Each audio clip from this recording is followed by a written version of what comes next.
ना होगा, और अगर सब मिलकर कोशिश करें तो रास्ता निकल सकता है।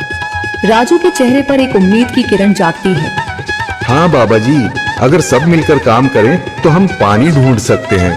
हमने पहले कभी यह कोशिश ही नहीं की। लेकिन इतनी कठिन जमीन में नया कुआं खोदना आसान नहीं। मुश्किल जरूर है, नामुमकिन नहीं। अगर हम मिलकर काम करें तो यह हो सकता है। राजू खड़ा हो जाता है, उसकी आंखों में एक नई रोशनी है। तो फिर हम कल से काम शुरू करेंगे।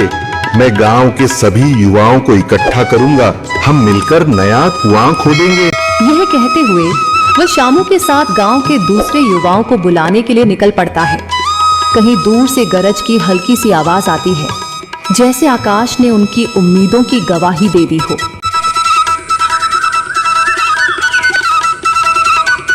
अगली सुबह राजू और शामू गांव के युवाओं को इकट्ठा करने निकल पड़े। चौधरी महेश की हवेली के सामने एक भीड़ जमा है। बाबा जी, संदरी, गांव के कुछ बुजुर्ग और किसान सभी मौजूद हैं। हम हाथ पर हाथ रखकर नहीं बैठ सकते। अगर अल्लाह ने हमें हिम्मत दी है तो हमें खुद पानी के लिए मेहनत करनी होगी। हम एक नया कुआं खोदेंगे। लेकिन राजू, क्या हमें यकीन है कि वहाँ पानी मिलेगा? बेटा, पानी जमीन के अंदर होता है, बस सही जगह खोदने की जरूरत है। हमने अपने बुजुर्गों से सुना था कि पुरानी नहर के पास जमीन नरम थी, शायद वहीं पानी हो। बाबा जी सही कह रहे हैं। अगर तुम सब यह काम करने के लिए तैयार हो तो मैं अपने कुछ मजदूर भेज सकता हूँ। धन्यवाद चौधरी जी, लेकिन हम सब खुद भी मेहनत करेंगे। यह हमारे गांव के अस्तित्व की लड़ाई है। संदरी, जो अब तक चुप थी, आगे बढ़ती है। हम औरतें भी पीछे नहीं रहेंगी। हम पानी लाने की व्यवस्था करेंगी, खाना बनाएंगी, ताकि तुम सब आराम से काम कर सको। यही हिम्मत चाहिए थी संदर। पूरा गांव एक नई उम्मीद के साथ कुआं खोदने की तैयारी में जुट जाता है। दूसरी ओर कुआं खोदने का काम शुरू हो चुका है। राजू, शामू और दूसरे युवा बेलचे चलाने लगते हैं।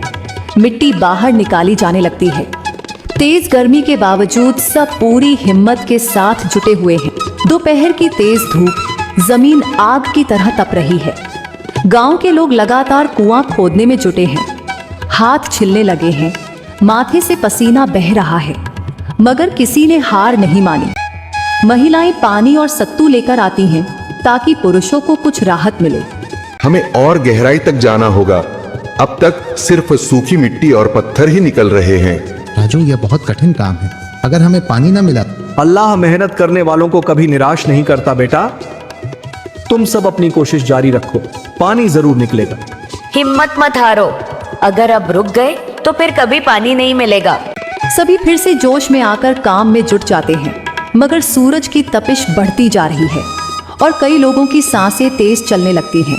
तभी एक तरफ से रामलाल और उसके आदमी हंसते हुए आते हैं। अरे भाई, तुम्हें लगता है कि जमीन तुम पर रहम करेगी?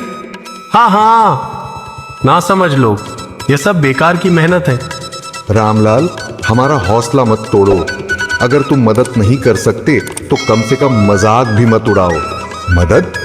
हाँ, मैं अपने कुएं का पानी बेच सकता हूँ, मगर मुफ्त में नहीं दूंगा। राजू सब अनसुना कर फिर काम में लग जाता है। शाम होने लगती है, लेकिन अभी तक पानी का नामो निशान नहीं। कुछ लोग मायूस होकर पीछे हटने लगते हैं। राजू, शायद रामलाल सही कह रहा है, यह सब बेकार है। नहीं शामू, हमें हार नहीं माननी। अगर आज हार गए तो फिर कभी हिम्मत नहीं कर पाएंगे। तभी अचानक फावड़ा किसी कठोर चीज से टकराता है। एक अजीब सी आवाज आती है।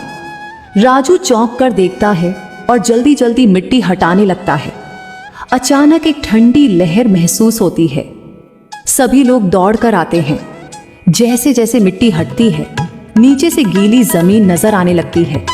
सब हैरान रह जाते हैं। सुभान अल्लाह, मैंने कहा था ना, अल्लाह हमारी मेहनत को झाया नहीं करेगा। राजू और बाकी सभी जोर लगाते हैं। कुछ ही पलों बाद अचानक मिट्टी के नीचे से पानी की एक छोटी सी धारा फूट पड़ती है। गांव वाले खुशी से चिल्ला उठते हैं। पानी पानी निकल आया। यह अल्लाह की कुदरत है रामलाल, जिस पर तुम्हें यकीन नहीं था। पूरा गांव आनंद से झूम उठता है। लोग एक दूसरे को बधाइयां देते हैं। औरतें दुआ करने लगती हैं। कुछ दिन बीत चुके हैं। गांव वाले नए कुएं से पानी भर रहे हैं, खेतों को सींच रहे हैं और जिंदगी फिर से पटरी पर लौट रही है। मगर रामलाल अब भी अपनी